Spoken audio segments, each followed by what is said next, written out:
for a somewhat historic occasion. It is the launching of the autobiography of an outstanding citizen of Guyana. The occasion is historic because of the contributions made by Dr. Yesu Persaud to Guyana's development in a number of areas, and the fact that he has recently stepped down from one of the pillars of that career, of his career, and the fact that he has now put on record quite a bit of the history of that career, and that the history of that career is inseparable from the history of Guyana's economic development over the same period. We are therefore in the presence of an important occasion, and I am going to be welcoming, duties of welcoming to Ms. Eileen Murray, who was the University of Guyana's best graduating student, or otherwise called valedictorian, in the year 2013. Ms. Murray graduated with a Bachelor of Social Science degree in Business Management, and it is my pleasure to ask her to deliver the words of welcome.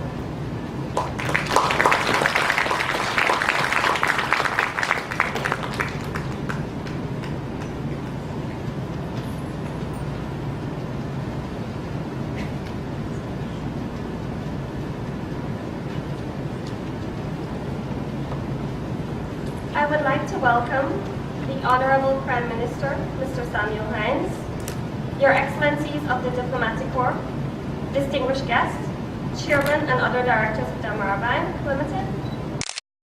I am indeed happy and privileged to join you all today for the launch of Dr. Yesu Persaud's book, Reaching for the Stars, The Life of Yesu Persaud, Volume 1. The book, which is the first volume of a two-part autobiography, chronicles the story of Guyana through the eyes of Dr. Persaud. It follows a young boy who went from humble beginnings, growing up in Diamond, to becoming one of the most accomplished businessmen in Guyana, as well as an international icon. Dr. Persaud has often been quoted as saying, "Nothing happens unless you make it happen. You've got to make it happen. We are what we make ourselves." Clearly, these are words that he has lived by. He has made himself an internationally recognized business leader, entrepreneur, and philanthropist. According to Dr. Persaud, this book was written so that young Guyanese can be left something. It's a way to share his life and accomplishments with us all. It is truly extraordinary that young Guyanese like myself have someone so accomplished, successful, and who has led an exemplary life to inspire us and to teach us that anything is possible. You just have to reach for the stars and make it happen. Once again, it is my honor to welcome you all today. Thank you.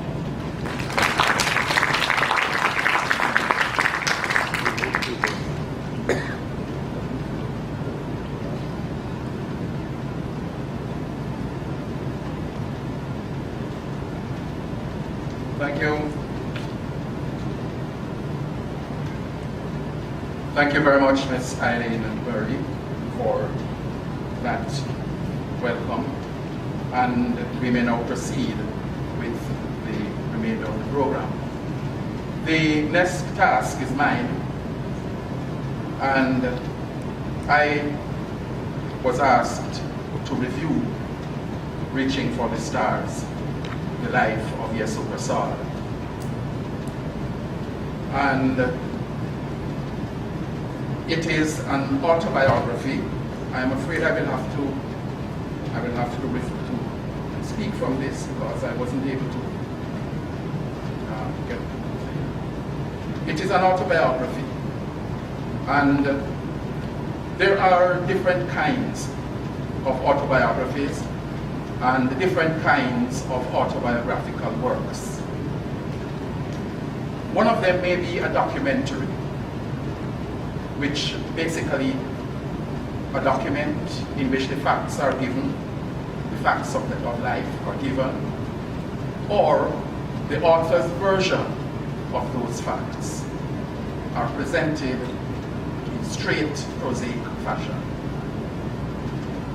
There are others and these facts are simply narrated in straight plain prose, and there's no attempt at anything else.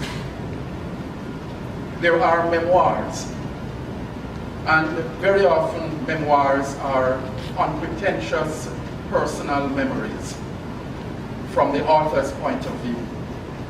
Memoirs do not pretend to be saying anything beyond the author's point of view, the author's memories of his own experiences.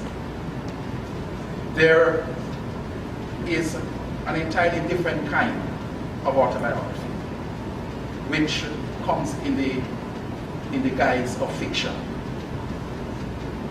Sometimes it is a work of fiction, but as it happens in many works of fiction, it is based on the author's own life. So we find that it is a novel, it is a short story, it is a work of fiction, but it is based on the autobiography of the author.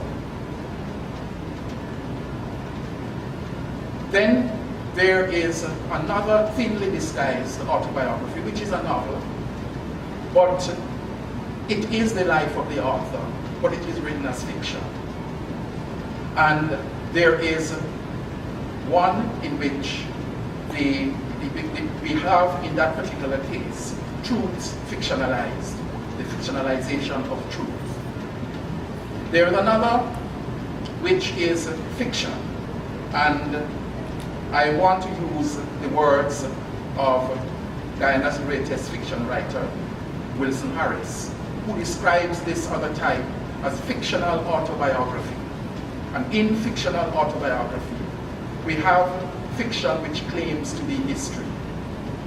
It is a fictional character claiming to be writing true things about his life. And in that case, fiction poses as truth. These kinds of autobiographies are creatively written. Some of these creatively written autobiographies are in fact ghost written. Now, here we have Reaching for the Stars, which I would describe as autobiography creatively written. It is not one of those that I described above where it is fictional autobiography, or that particular kind of fictionalized works, but it is creatively written. In most cases, Reaching for the Stars reads like a novel. It is very detailed. Sometimes there is an overabundance of information and detail, but it is never dull. It is nevertheless tightly written, and as I've said, reads like a novel. Now, Reaching for the Stars has a title which reminds me of another publication in which Ian MacDonald describes the tiger in the stars. And Ian MacDonald tells the story of the tiger in the stars. It's a story taken from an Indian indentured worker traveling on the ship from India, coming across these long, lonely nights, crossing the Kalapani on board the ship. And he used to amuse himself by gazing at the sky and gazing at the stars. And sometimes people imagine that the stars form pictures and shapes and so on and these things. And this man looked and he saw the image of a tiger leaping in the sky. And the image of that leaping tiger is what sustained him over that long voyage until he arrived in British Guyana. And we want to consider all that image of the tiger leaping in the sky meant to that immigrant, and the kind of metaphors and the kind of images that we can transfer from that to this work by Yesu Persaud and the very facts of Yesu Persaud's life that are transmitted in this autobiography. One gets the same kind of picture of the inspiration gained from that image, because we see that right through reading the story of Yesu Persaud's life. Reaching for the Stars is a first-person narrative. It's a first-person narrative, and while I said that it is not fictional, there is a hero.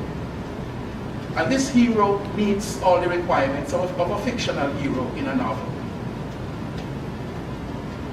The work itself begins with history. It is firstly historical. It gives a historical background. It covers Indian indentureship. It covers quite a number of things about the colonial past and the history of British Guyana. And it leads us into the background story of Yesu Persaud's ancestors, his family, and so on. And then it moves into a story. Very quickly, history moves into a narrative. And this narrative captures the whole story of the Persaud ancestry and coming down to his family. It includes hard historical information, but like I said, it is a story with a hero.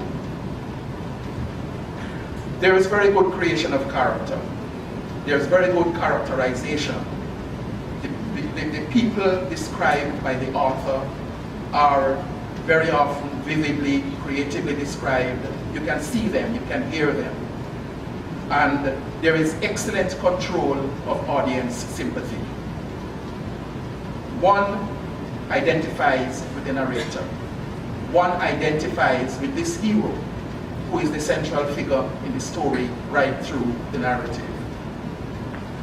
And one sees that it is what is normally called, the cliche expression, a rags to riches story. It's a story of endurance. It's a story in which it takes from the American, where there is a hero, or there are characters who may or may not possess the characteristics and the qualities necessary for success. Those who do not possess those characteristics, those qualities will fail, and the hero who will possess those characteristics will succeed. One remembers all of that while reading Yesu Persaud's story, because it is that kind of narrative.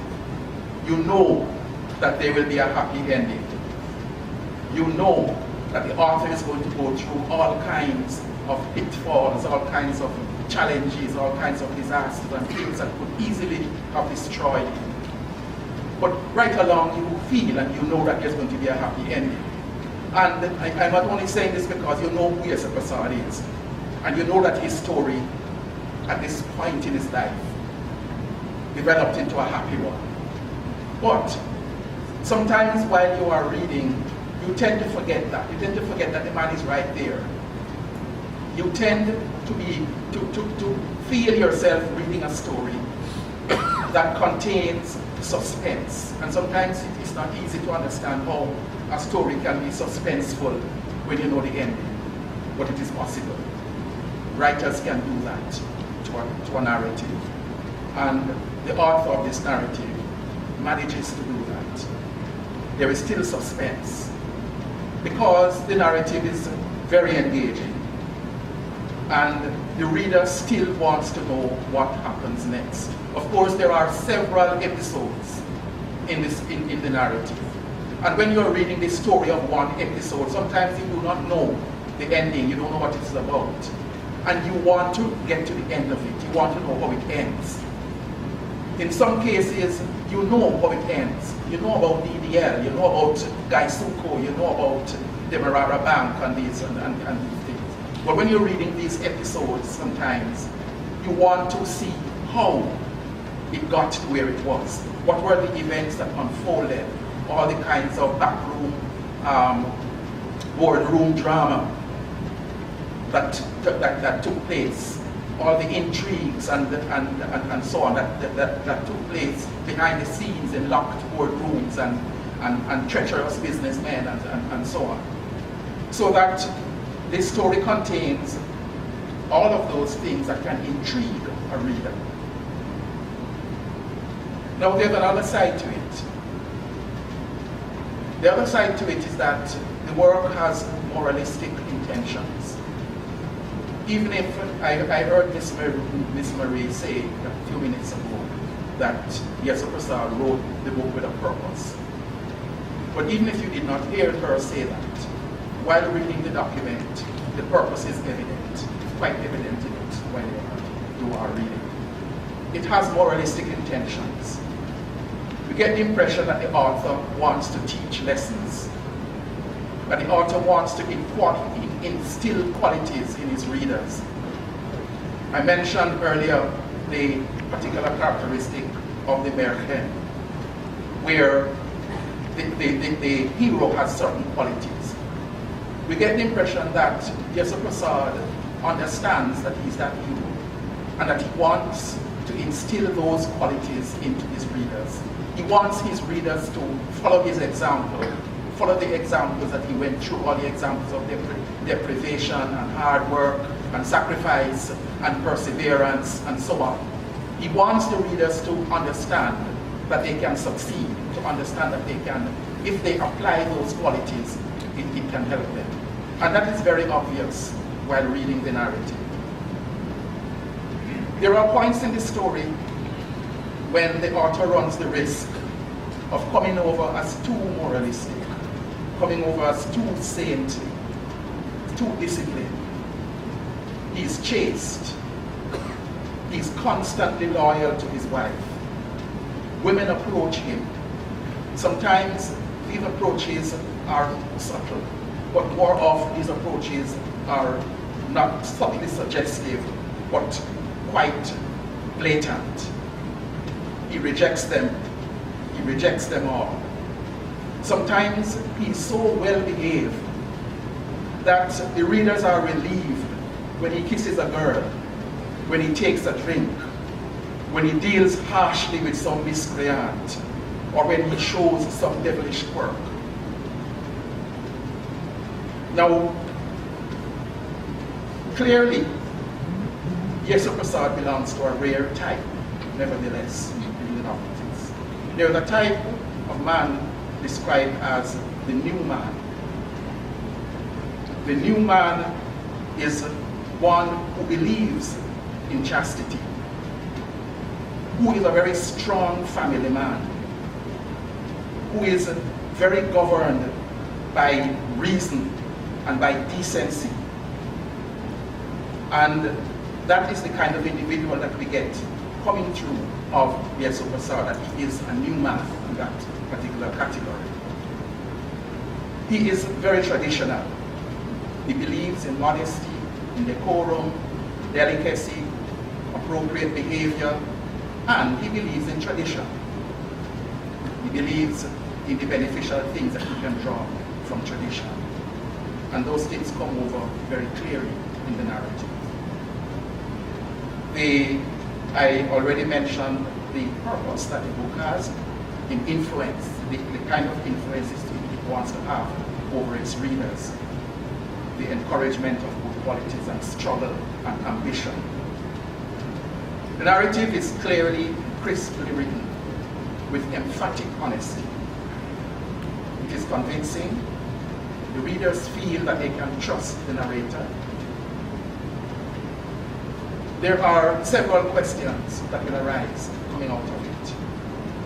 People want to get to the secrets, the many secrets of industry, behind the curtains of big business, the story of nationalization in Guyana, the sugar industry, colonialism and liberation. Yesu Persaud has been involved in much of this.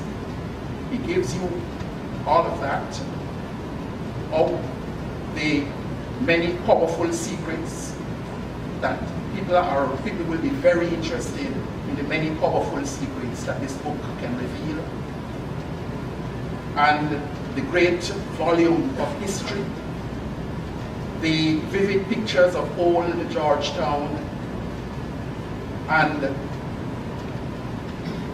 at the same time, the very close and sensitive pictures of peasant life, pictures of the life of the estate workers, the field workers. And Yesu Persaud reveals there, he betrays a proletarian characteristic in the way he looks at these people and their life, while at the same time giving you a fairly complete picture of colonial Guyana, from the barons and the leaders of the sugar industry to the cane cutters and trench cleaners and the weed gang. All of those things, that wide range of experience is covered in the narrative. Now, if I make a reference to Edgar Mittelholzer, it is not flattering to Dr. Persaud. It is that while reading through some of this, sometimes one remembers Mittelholzer's pictures of old Georgetown. Sometimes one remembers Mittelholzer's pictures of the estate, sugar estate, and so on. One remembers these pictures as one goes through sometimes in the because Mittelholzer did present some of them. And that is a great compliment paid to this narrative. Now, I will basically end with a confession that when I agreed to do this review, I was asked to do this review and I agreed to do it. It was a particularly extremely busy time. I had overseas commitments, meetings, other documents to read, and I began to question my wisdom. I began to feel it was would have been rather, it was unwise of me to have agreed to do that. I looked at the task ahead, and this is the document that I was handed. You look at it, and you see how daunting it looks. And I picked it up, and I started having images in my head of all these hundreds of pages of plain prose and document that I would have had to plow through. But one night I picked it up and I started to read 226 pages of manuscript. And I started one night when I picked it up and I never put it down. I was still reading at dawn the next morning. And that is true.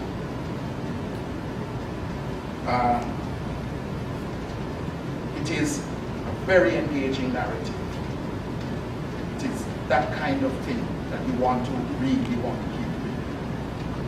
Reaching for the Stars, the story of Yesu Persaud, is that kind of book. I have given you several reasons why I would recommend it to you. And that last is one of them.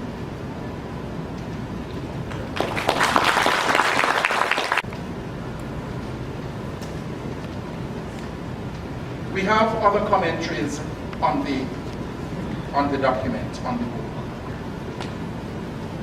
Commentaries on the book will be made by Dr. Ian MacDonald, who I have already referred to. Ian MacDonald is one of Guyana's leading writers.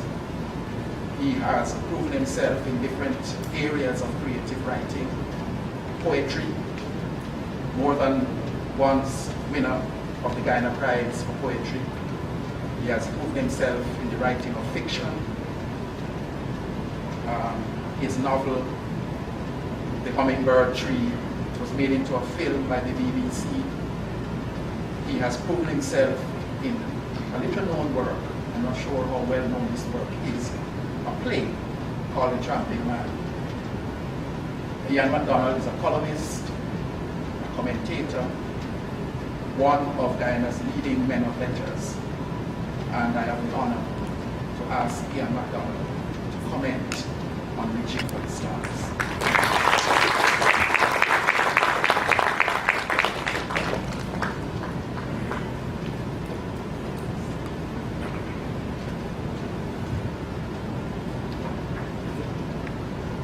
Colleagues and friends of Yesu,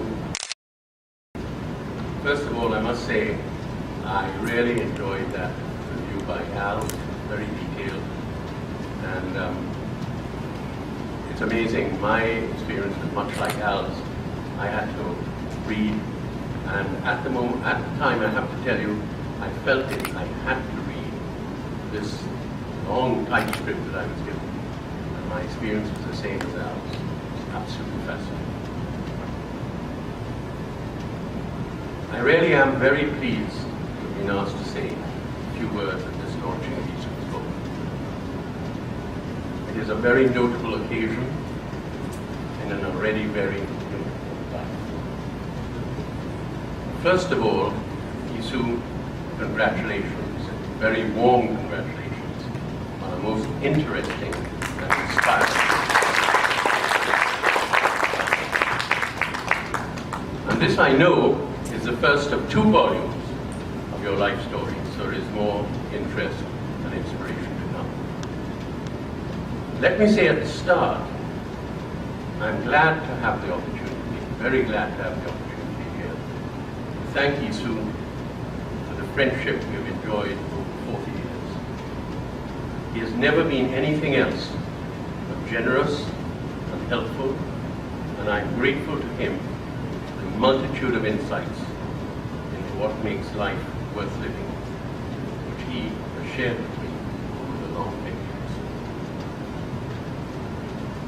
Now I can assure everyone here today that they will find this book case absorbingly, very absorbing. Al has given a lot of the details in extremely fine fashion, and I can sum up by saying you will not regret reading this book. Really. He has titled it Reaching for the Stars. It could as well be titled Yesu Persaud, Nothing is Impossible. Quite simply, it is a story of a wonderful life, filled to the brim with challenges, accidents of fate, and accomplishments and achievements which have greatly benefited his fellow man and his country. Yesu's life to 1976, as recounted in this book, is extraordinarily rich in the telling. When Yesu sent me the final typescript, I began reading, and to use that overused but appropriate cliche, and I'll mention this, I could not put it down. This is what I say about the book in the foreword, which I wrote immediately after reading. An important part of this volume is an account from the humblest beginnings of Yesu's steps up his career ladder from early school days, first to most menial of jobs, ever upwards to more demanding but still lowly employment, to the odyssey of furthering his education and extending his work experience in England, to what turned out very quickly to be a triumphant return to Guyana, where his employment soon attained levels inconceivable at the time he left to go abroad, and culminated in his zoom to the top in the Demerara group of companies and taking a very leading role in Guyana's sugar and rum businesses, and, very importantly, participating in the drama of the book of naturalization. An extraordinary story in its own right, which I know you will all find very interesting. But, and this was perhaps this great surprise to me, entwined throughout this story is another narrative, is a wonderfully vivid and honest account of Yesu's private life within the family circle and among his relatives and friends. We read in straightforward and intimate detail his remembering of events and impressions deep in the past, how he felt about and related to the people close to him, the incidents and the characters and Yesu himself in the telling spring to life off the page. I found this book, and I can sum it up in a sentence. I found this memoir utterly compelling. You can sense a beating heart, not only a calculating mind. And the combination of recording the progress in an astonishingly successful low-G to penthouse career and narrating with absolute honesty the journey of a flesh and blood human being make this book quite exceptional. Yesu, let me address you on behalf of all of us.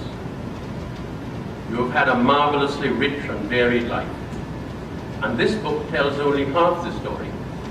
We know more is to come in the second volume, and you're still going strong. So who knows, the third volume of Reflections may well be what you have fashioned a career filled with outstanding achievements. You have cared for family and friends to your utmost and reached out with compassion and help to thousands. You have made contributions to the communities in which you have lived and to your country, which are immense and influential. You deserve our praise and thanks. And then, on top of all of that, you have written this fascinating, instructive, vividly told, and valuable account of your life and career. So, many congratulations on this new sphere of activity. We praise and thank you and most warmly wish you well in your new career as an author.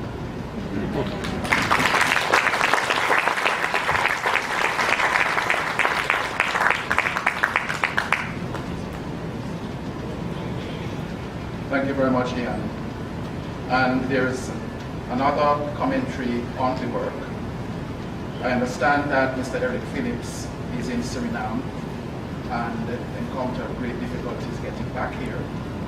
But I also understand that Dr. Paloma Mohammed will, I think, read Mr. Phillips' work, or is it her own? Yes, she will read Eric Phillips' comment.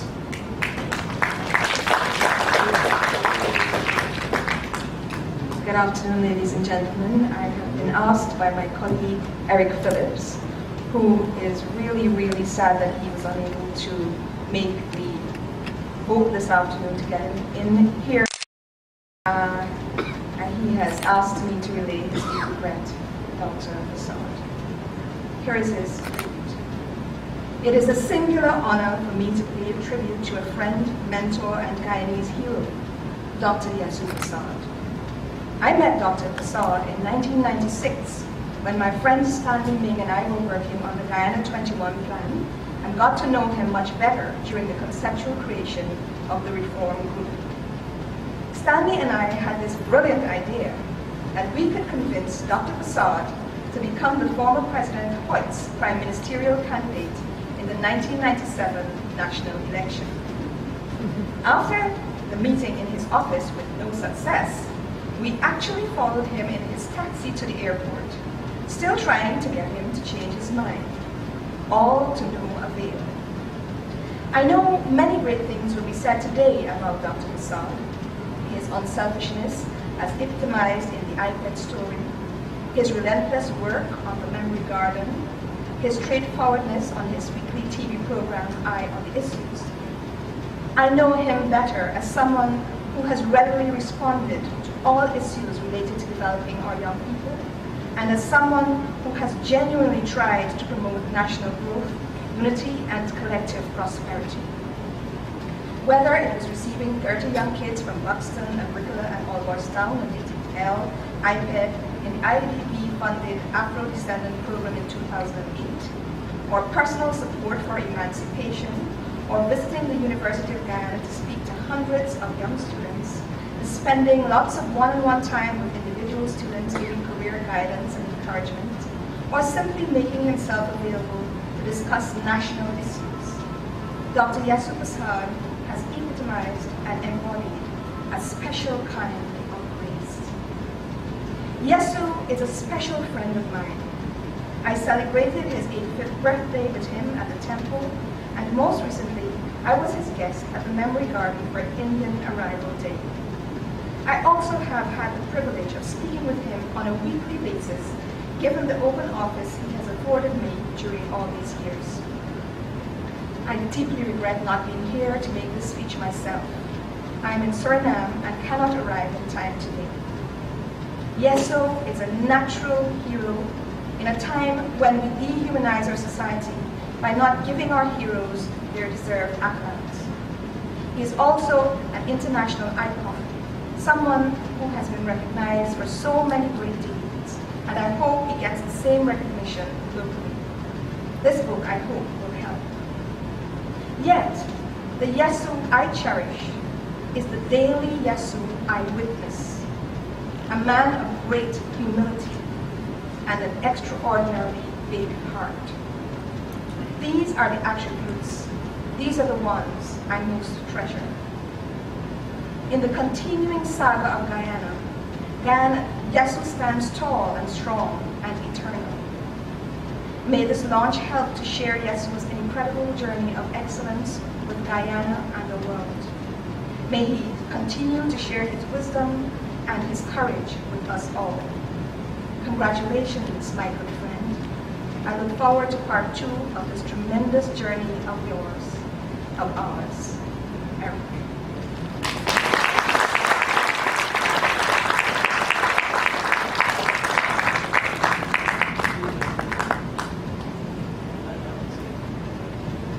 Thank you, Paloma, with bringing that comment from Eric Felix.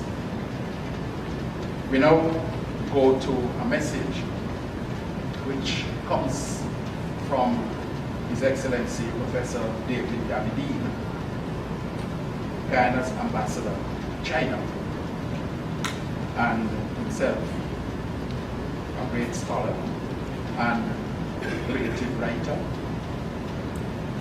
David Abidine has been a great friend of Yesu Persaud. They have worked together on many different projects.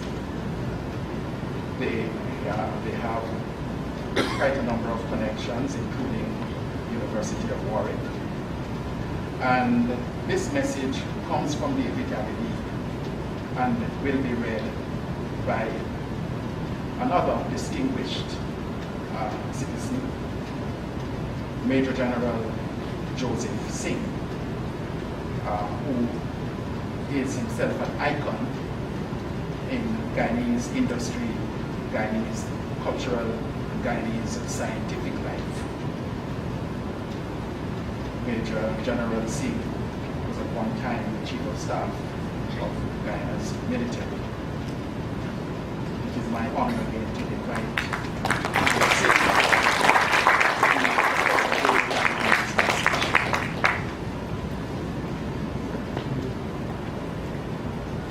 Good evening, everyone. Distinguished Chair, protocol having been acknowledged, distinguished ladies and gentlemen, I'm indeed honored to have been asked by the man of the moment and the man for all seasons, esteemed mentor and friend, Dr. Yesu Persaud, CCH, Professor David Abidine, Guyana's Ambassador Extraordinary and Plenipotentiary to the Republic of China, on the occasion of the official book launching of Reaching for the Stars, The Life of Yesu Persaud, Volume 1. In his email to me, Professor Abidine stated, and I quote, "Thanks for reading my tribute to Yesu. I've kept it short since many people will want to speak in Yesu's honor. We have been working on this book for over 20 years. 3 exclamation marks. I like him a lot, end of quote. Here now is Professor Davidian's tribute. I had the honor of meeting Yesu Persaud in November 1992. I was at a reception hosted by President Chenny Jagan, who at one point said to me, "Go and speak to that man over there. As a writer, you'll find him very interesting." And so I did. And from that meeting to today, we have so strengthened our friendship that I think of Yesu Persaud as a big brother. We are in constant contact by phone or email, or in person. I think of him as an iconic Guyanese figure, a man of extraordinary talent, a man of indomitable will. His business achievements are legendary, but over the years, I have been moved by his compassion for people and his many charitable deeds, mostly anonymous. I have in the past, on public occasions, spoken of Yesu Persaud as a man with saintly qualities, by which I mean his abiding concern for the predicament of poor people and his efforts to provide financial support to encourage their entrepreneurship and creative talents. Yesu Persaud is so impressive and has achieved so much in the world of business, employing thousands of people, and has created indigenous institutions like the Demerara Bank, and has been at the forefront of Guard's struggle for the restoration of democracy in Guyana, that it was no surprise when the University of Warwick appointed him an Associate Fellow at its Center for Caribbean Studies. Years later, in 2008, the university bestowed upon him an honorary doctorate in recognition of his critical role in the development of Guyana and his chairmanship of regional bodies promoting the welfare of the Caribbean. This added to the many international honors he received over his lifetime, including the early award of India's Pravasi Bharatiya Samman. In receiving an honorary doctorate from the University of Warwick, he was joining a list that included international statesmen like President Nelson Mandela and Sir Sridhar Ramphal, and Nobel laureates like Muhammad Yunus and Derek Walcott. In 2010, the University of Warwick went further and renamed its Center for Caribbean Studies the Yesu Persaud Center for Caribbean Studies. The University of Warwick is one of Britain's top universities, and the Center for Caribbean Studies, the only such center in Britain, created in 1984. It was the first time in Warwick's history that a research center in the humanities was named after an individual. It was a magnificent and historic act on the part of the University of Warwick to have renamed the center permanently in Yesu Persaud's honor.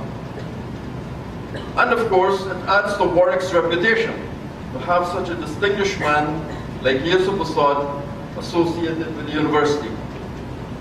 The descendant of an indentured cane cutter, Yesu Persaud has triumphed in the groves academe. I have suggested to him from that title that the title of his next book should be, and I quote, "From the cane fields of Demerara to the groves of academe," end quote.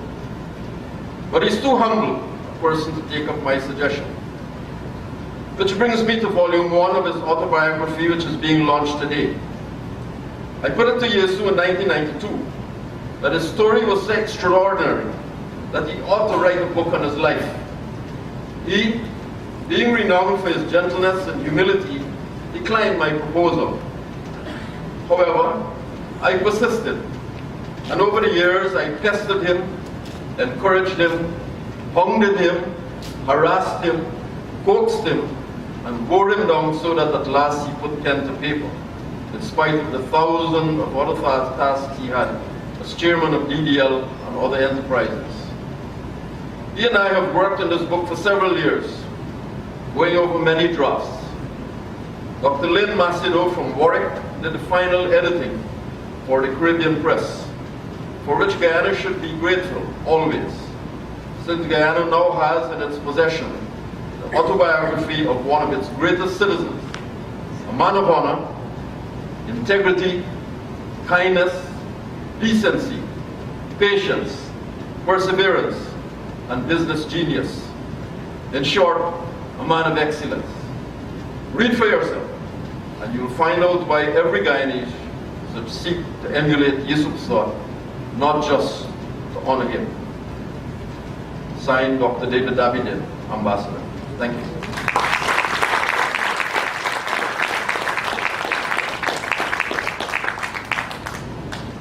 All right, thank you very much, Joe, for reading David Abidin's message.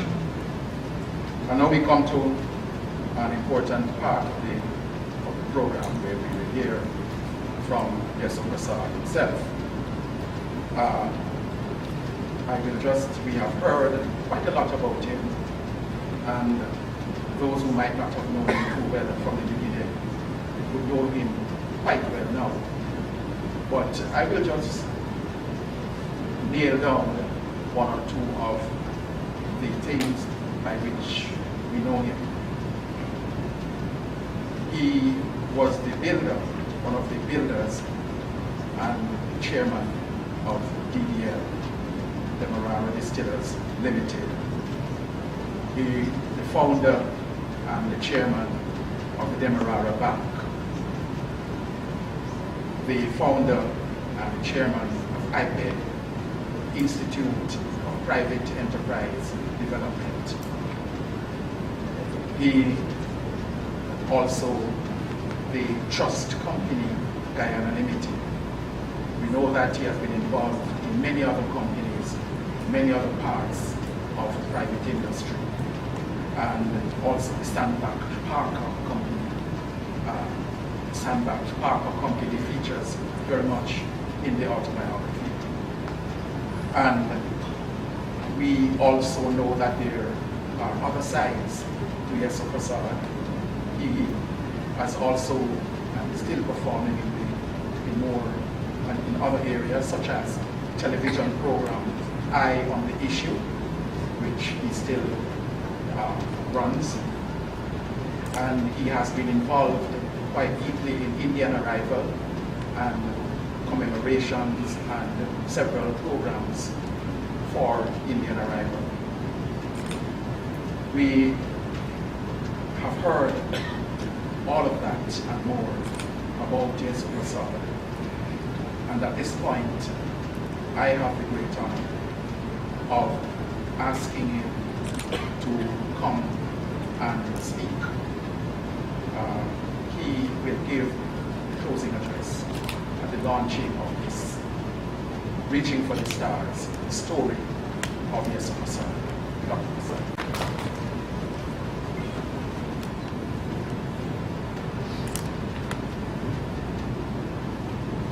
Honorable Prime Minister, members of the head table, I'm going to mention a special gentleman. He's not a gentleman, he's much more than that, Swami Ashraman. But he runs a school that is now completing with Queen's College. Back last year, the school which I started 7 years or 8 years ago was number 2. And maybe this year will be number 1. I would say give him a big hand.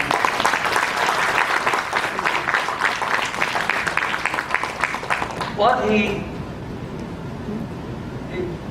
I would say impressed me is that the school is run in strict discipline. If you get out of line, out. Telephones are not allowed in the school. And he has succeeded beyond, I guess, sir. Swamiji, your wildest expectations when you start running.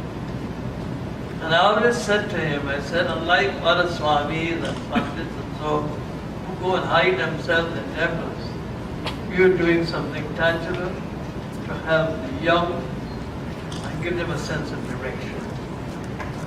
And and that is highly valuable. Continue the good work, sir. I'm sorry I have to pick you up. And the reason for that is that you're sitting there so quietly, humbly, but he's a very, very exceptional human being.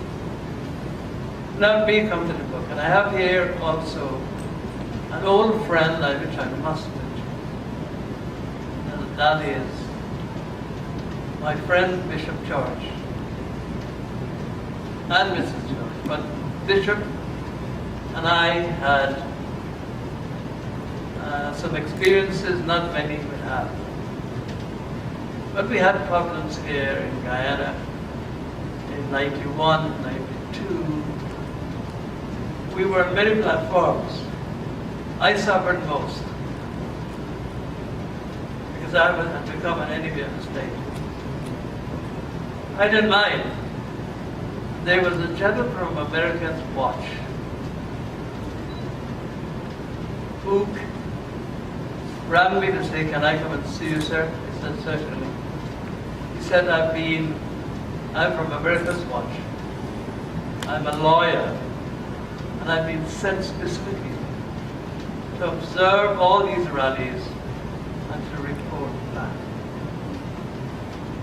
I've observed two persons that really, when they're on that stage, it really makes an impact on people. And that happens to be Bishop George and your good self. I want you and Bishop George to come up to Washington. I'll make all the arrangements to see the State Department, senators, congressmen, the Republican Party hierarchy, Democratic Party hierarchy. And I said, well, I have to talk to Bishop. He said, can you do it today? I would like to know as early as possible. I rang Bishop right away, and he said, come over, you sit right away. Well, Mrs. Bishop, I call him Mrs. her, Sheila, no. Sheila was there, Sheila said, tea or coffee. So I said, Sheila, you know what I want. Bishop said the same. And we started talking. So I said, Bishop, this is the message to you. Do you think you can make it? He said he's well to me, yes. I have permission from my directorate at the top, but I cannot use church funds. So I said, Bishop, don't worry. I'll carry the hotel bill, and I'll get friends who will do the fares, airfares. And that's how, of course, we lost the flight. We went via Venezuela, but we had to get up, we had to go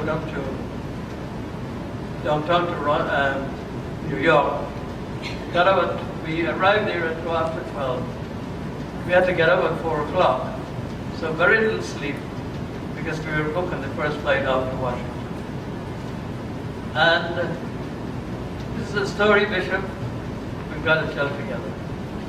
It's a fascinating story. We checked in the hotel in time.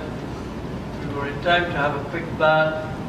The distance was 15 minutes to the first meeting. And there was an entire day meeting. But I must say it went extremely well. And we were promised that looked less than a month, someone would be coming to Guyana. And we can't tell you the person now. That person will make a lot of difference. They listened to our story, and the story was, Guyana is not a free state. Guyana has, in all the elections, and the last one was the worst, that's the 85, when the biggest majority ever, they were all fiddle. And of course, they said they were hearing all of this. They're now hearing from two persons. And I'm glad it's two persons of not the same ethnic origin. I can just think of civil goes a long way. And we laid down thick and thin. I had to go on, we went on to Toronto after that. We've seen all the people that matters. Promises were made to us. Then we went on to Toronto and Ottawa. He had to leave early. And that's a story yet to be told. I must say it was a fascinating story. 3 weeks later on, who should arrive in Guyana but President Carter and his entourage. The first thing he did was find out my number, rang me, said, I want to see you and Bishop separately.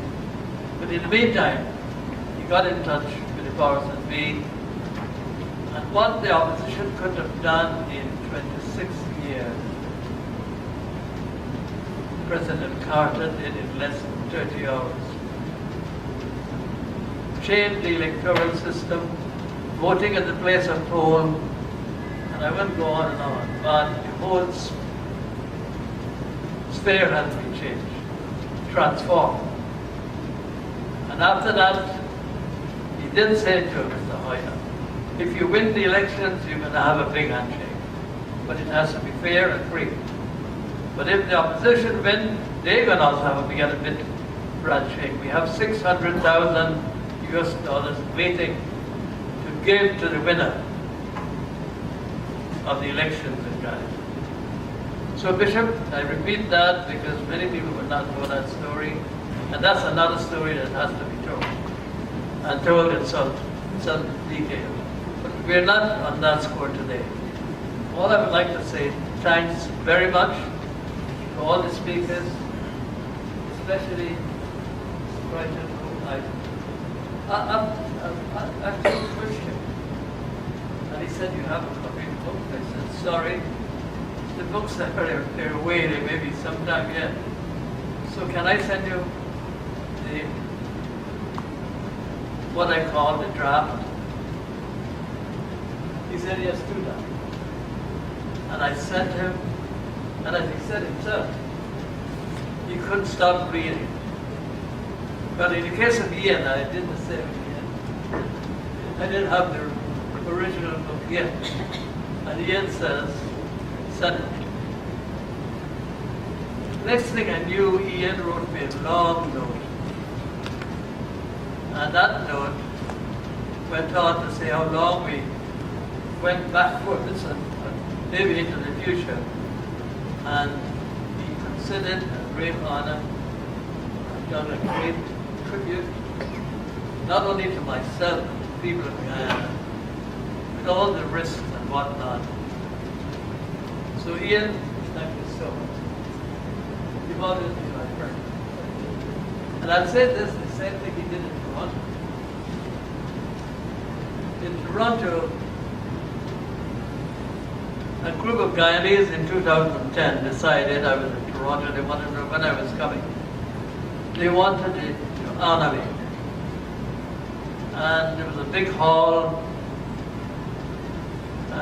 music and whatnot. Ian was there, and Ian was decided when he went as a Guyanese. Nobody was Antiguan and that. Guyanese first and foremost.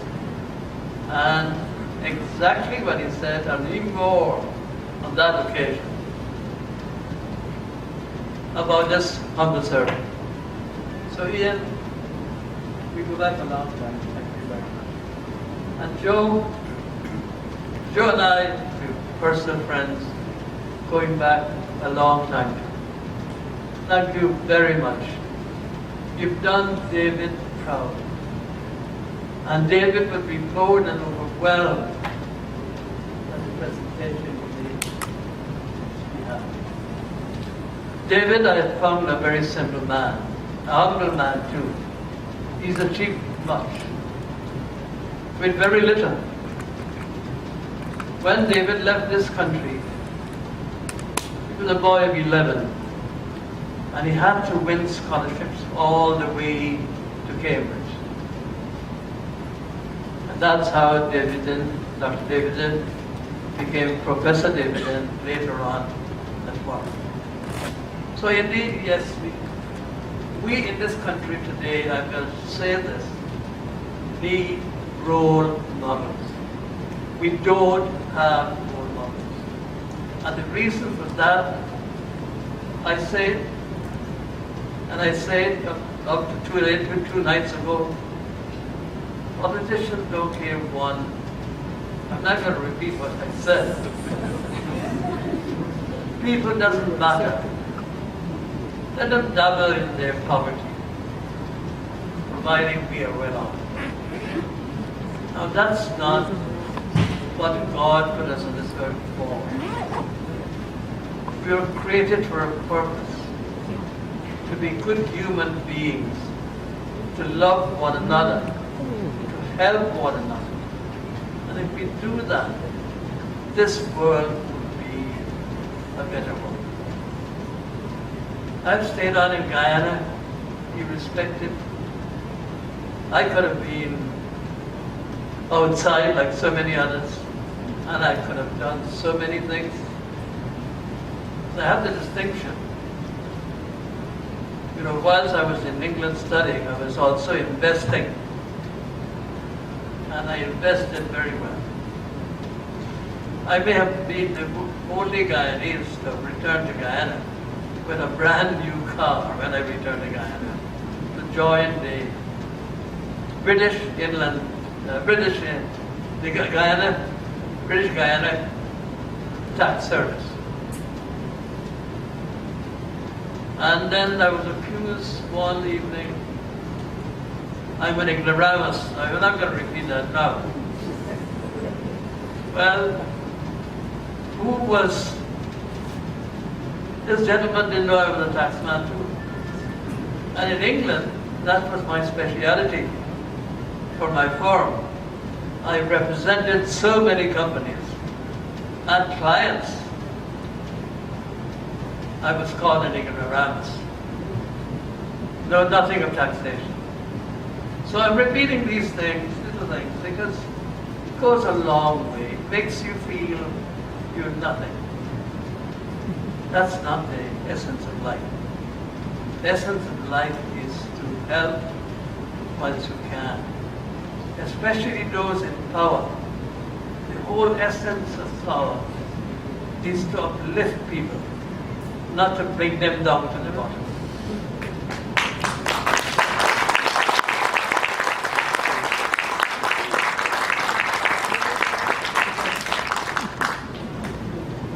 As I said, I'm not going to repeat all the things I would like to say. I've kept you late here already. Very much each and every one of you who have turned out today for the launching of Reach for the Stars. Even David was asking me, David, why Reach for the Stars?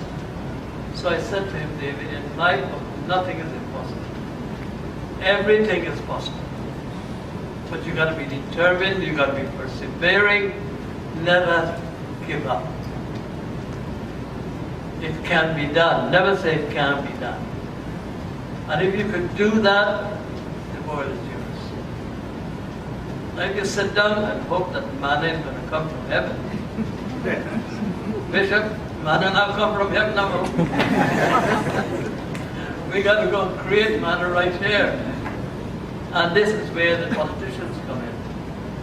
They don't care about you or me or people. I wouldn't say much more than that, but I know so much that goes on in this country. Although I don't mix too much, but I know. And I do help, yes, I do help, especially in education. And DDL, one of the things we did a few years ago was to launch DDL Trust. That was to help those kids who did well at the CXC, but their parents were too poor and they couldn't go to Queen's College we've been given spaces of queens and bishops. So every year we select 5. Last year I personally took on 2 because they would have been left. Imagine a single parent earning $40,000 sending a child to Queen's College. Impossible. And that's the state we're in. We need not be. This will be one of the richest countries in the world. Why aren't we? We are poverty stricken because we are led by our noses by politicians. And I say it, and I say it directly. So thank you very much again. And it's now many books as possible. Instead of 1, take 2, 3, 4, take as many as you want. Thank you very much.